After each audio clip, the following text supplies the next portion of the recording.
I give way to the honourable gentleman. There is no doubt that the Prime Minister has in many ways achieved substantial success for the economy.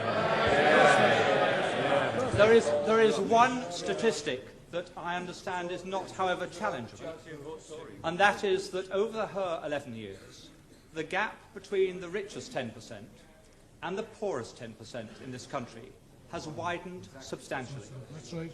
How can she say at the end of her chapter of British politics that she can justify many people in a constituency such as mine being relatively much poorer off, much less well housed, and much less well provided than it was in 1979? Surely she accepts that is not a record that she or any Prime Minister can be proud of.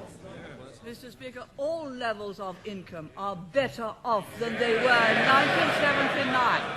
But what the honourable member is saying is that he would rather the poor were poorer, provided the rich were less rich. That way you will never create the wealth for better social services as we have. And what a policy! Yes, he would rather have the poor poorer, provided the rich were less rich. That is the Liberal policy. Yes, it came out. He didn't intend it to, but he did.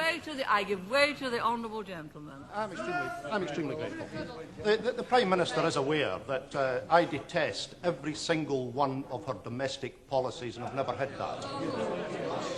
And I think that the honourable gentleman knows that I have the same contempt for his socialist policies as the people of East Europe who have experienced it have it for theirs.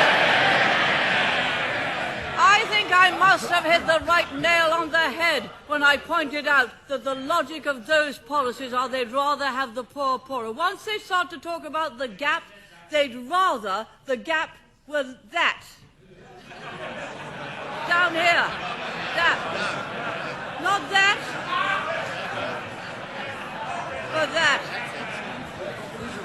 So long as the gap is smaller, they'd rather have the poor poorer. You do not create wealth and opportunity that way. You do not create a property-owning democracy that way. To the honourable gentleman. I'm most grateful to the Prime Minister.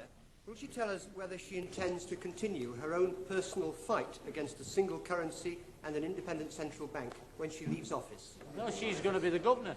On the present structure,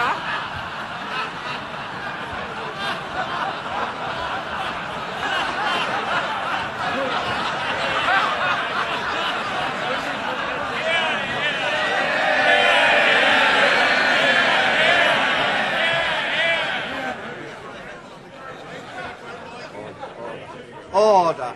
The Prime Minister. what a good idea.